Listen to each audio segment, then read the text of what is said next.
So, someone from the Raptors have signed with the Los Angeles Lakers.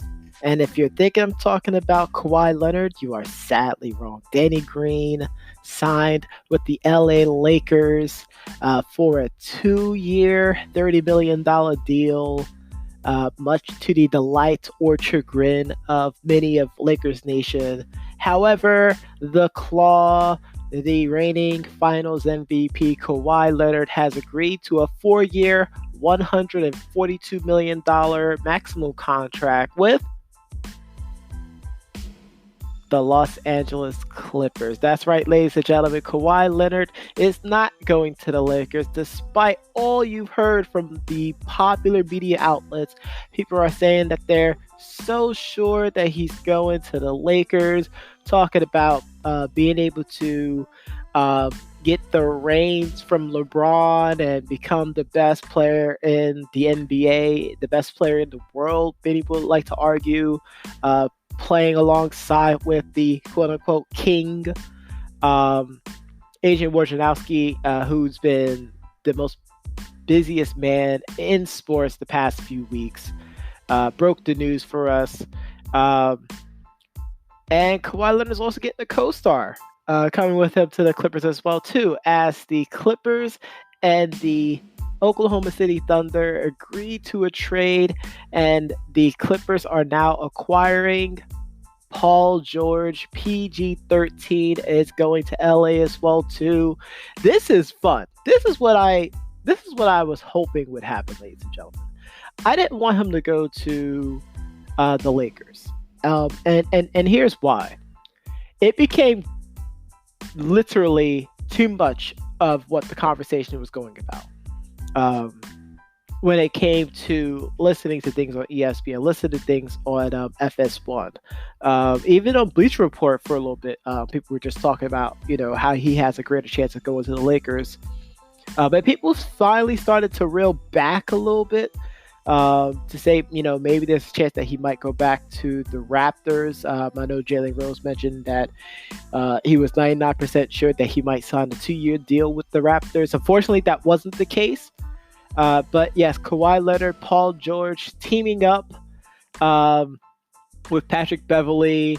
I mean, just thinking about this team for the Clippers, like this is what I'm excited about. We're finally gonna have a defensive-oriented team that's really, really good offensively.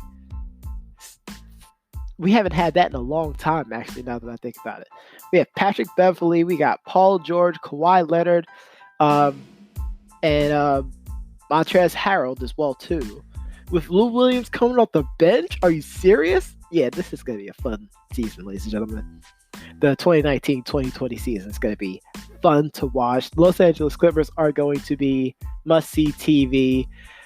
I am going to be curious to see how much of the narrative from this point, and especially on Monday, is going to be on what LeBron did, what LeBron didn't do, what the Lakers did, what the Lakers didn't do. But according to Woj, he said that Kawhi Leonard and Paul George met in LA earlier this week.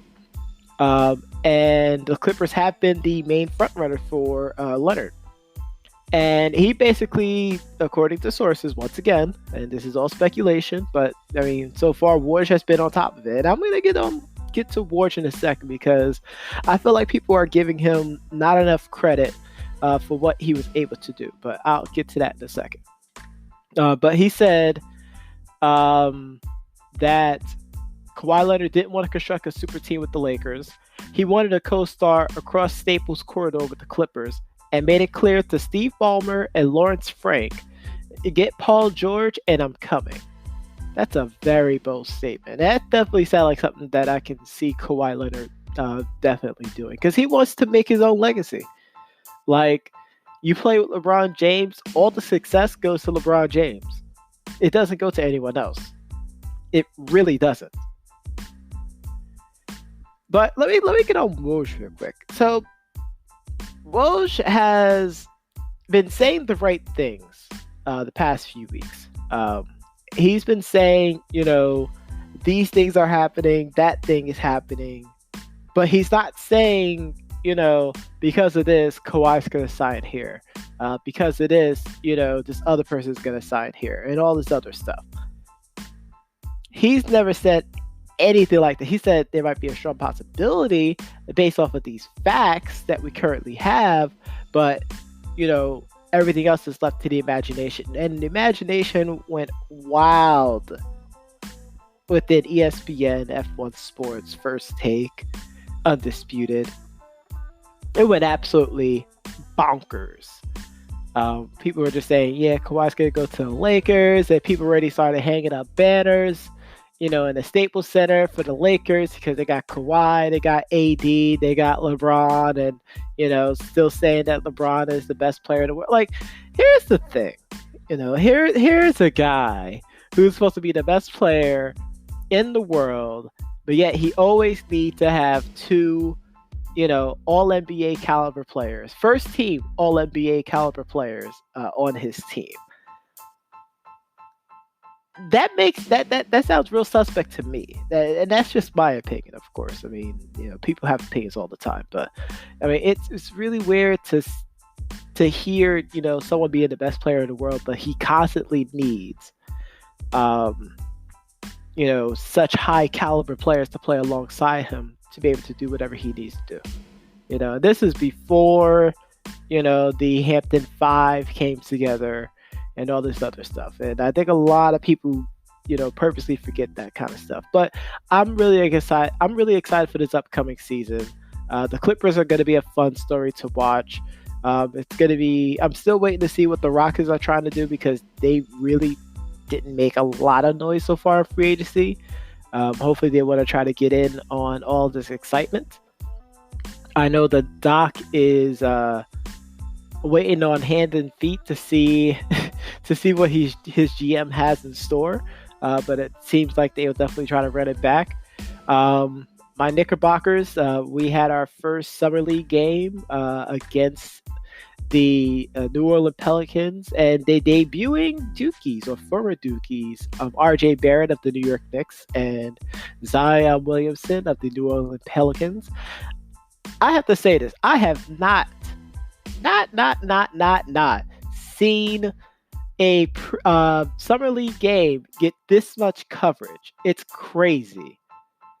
I think like House of Highlights was posting Zion warming up, dunking and stuff like that, and even some of the highlights on ESPN was showing a lot of Zion highlights, despite the fact that they said Zion and RJ Barrett debuts. But you only see a lot of Zion stuff. But that's real more ESPN trying to, focus on particular narrative. But from what I was able to see from the highlights, thank you very much, House of Highlights, for actually providing us real highlights of this game and not just Zion, real Dylan about it all. But for what I've seen, I mean, the game was pretty fun, from what I've RJ's going to be a beast. Like, this is why I wanted RJ Barrett for the longest. People are going to sleep on him. People are trying to undervalue him despite the fact that he was projected to be the number one pick at the beginning of the college season. I'm glad he's a Knickerbocker. I could tell already based off his interviews and the way that he, carries himself. He really cares about playing in this big market, trying to change, what's the right word? Trying to change the luck for Knicks fans out here in Manhattan. And Mitchell Robinson is still great. I still think Kevin Knox probably needs to still go to the gym a little bit. Of course, that was the very, very first thing that they showed was Knox getting yammed on by Zion, and Zion just stripping the ball from him and, yamming the ball back into the basket again. I mean, he's still just another project for us, but I think, Kevin Knox can definitely help us out as well, too. We have a great young core, ladies and gentlemen. So don't be too surprised, come All-Star break that we're, in that running for a playoff spot. You heard it from me first, and I keep telling people. I think I told Doc many a times in many different situations. Just wait, because you don't know what's gonna happen. People are jumping to all these conclusions, and I just say, just wait, just wait and see. Just wait and see.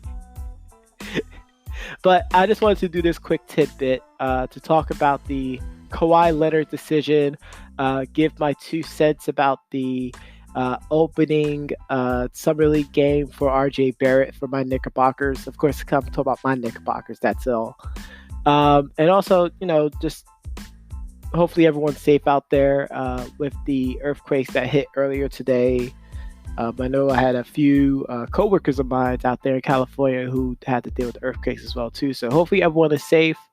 From myself and Doc Moxley, we hope everyone stays safe and no injuries and things like that. But once again, that was just me just giving my quick tidbits about the Kawhi Leonard sighting, RJ Barrett's debut game. And hopefully everyone has a good night. So thank you very much for tuning in. This is the Professor John Gotti. And like I always say, goodbye, and to all, a good night.